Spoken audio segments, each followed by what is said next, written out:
সাহাবী রিদওয়ানুল্লাহি আনহুম আজমাইনরা তারা যে কোরআন সংরক্ষণ করেছেন বা কোরআন লিপিবদ্ধ করেছেন, কেউ চামড়ায় লিখতেন, কেউ পাথরে লিখতেন। উমর রাদিয়াল্লাহু তাআলা আনহুকে নিয়ে যেহেতু সেটা লেখা হয়েছে এবং উমর রাদিয়াল্লাহু তাআলা আনহুর জামানায় লেখা হয়েছে, প্রত্নতাত্ত্বিক যারা বলছে এটা ওই সময় লেখা।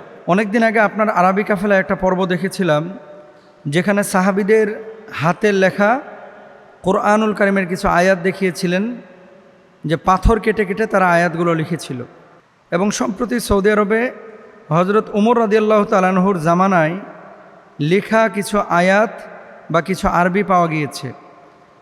তো সাহাবীদের জামানার লেখা এই সময় পাওয়া এটা সম্ভব কিনা, এবং যেহেতু আপনারা সেই জায়গায় গিয়েছিলেন, আসলে এগুলো অথেন্টিক কিনা এ ব্যাপারে আপনার কাছে জানতে চাচ্ছি।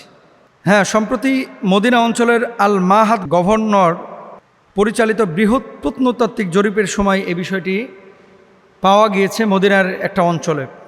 আর আমরা যে ডকুমেন্টারিটা দেখিয়েছিলাম আরবি কাফেলায়, সেটা হচ্ছে জেদ্দার পার্শ্ববর্তী কোনো এরিয়ায় সম্ভবত, মানে একেবারে জনবিচ্ছিন্ন একটা পাহাড়, যেখানে শত শত পাথর রয়েছে, যে পাথরগুলোতে আদিম যুগে অথবা এর পরবর্তী সময়ে সাহাবী রিদওয়ানুল্লাহি আনহুমদের জামানায় মানে পাথর কেটে কেটে আরবি ক্যালিগ্রাফি না, মানে আরবি আয়াত এবং বিভিন্ন বাক্য লেখা ছিল।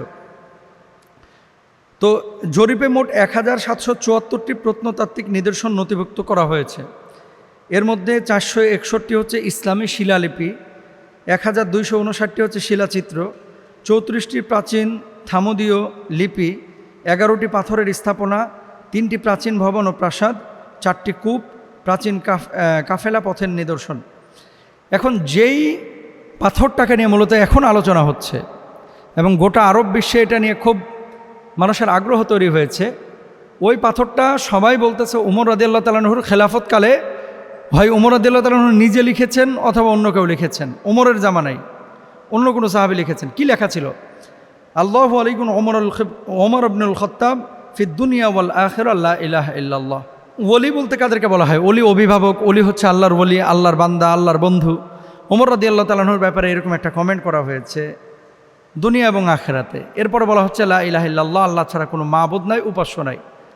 তো উমর রাদিয়াল্লাহু তাআলা আনহুকে নিয়ে যেহেতু সেটা লেখা হয়েছে এবং উমর রাদিয়াল্লাহু তাআলা আনহুর জামানায় লেখা হয়েছে, প্রত্নতাত্ত্বিক এরা তো গবেষণা করে ল্যাবে নিয়ে বিভিন্নভাবে, তারা বলছে এটা ওই সময় লেখা। উজবেকিস্তানের রাজধানীতে আমরা সম্ভবত তাসখান্দে একটা মিউজিয়াম দেখিয়েছিলাম আপনাদেরকে, অনেকে আরবি কাফেলাতে এটাও দেখিয়েছেন। ওসমান রাদিয়াল্লাহু তাআলা আনহুর জামানায় হাতে লেখা কোরআন শরীফ। তো পৃথিবীতে এগুলো কিন্তু মানে অসম্ভব কিছু না, এগুলো সম্ভব। সাহাবী রিদওয়ানুল্লাহি আনহুম আজমাইনরা তারা যে কোরআন আপনার সংরক্ষণ করেছেন বা কোরআন লিপিবদ্ধ করেছেন, কেউ চামড়ায় লিখতেন, কেউ পাথরে লিখতেন। কারণ কাতেব ওয়াহি কারা ছিলেন?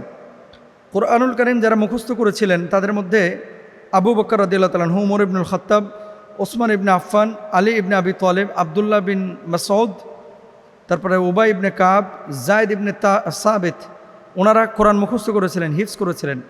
আর লিখেছিলেন কে? যায়েদ ইবনে সাবিত, আলী ইবনে আবি তালেব, তারপরে মুয়াবিয়া ইবনে আবি সুফিয়ান, উবাই ইবনে কাব, ইনারা লিখেছিলেন। খেজুরের গাছের পাতায়, চামড়ায়, পশুর কাঁধের হাড়ে, তারপরে পাথরের পাতলা টুকরায়, কাঠের ফলকে, এই যে লিখেছেন, যেগুলো মাটির নিচে জীবাশ্ম হয়ে গেছে সেগুলো তো লেখাই আছে ওইভাবে।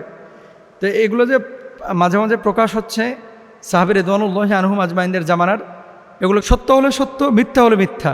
কিন্তু কোরআনের আয়াতকে সম্মান করা, আরবিকে সম্মান করা, এটা হচ্ছে আপনার একান্ত অত্যাবশ্যকীয় কর্তব্য।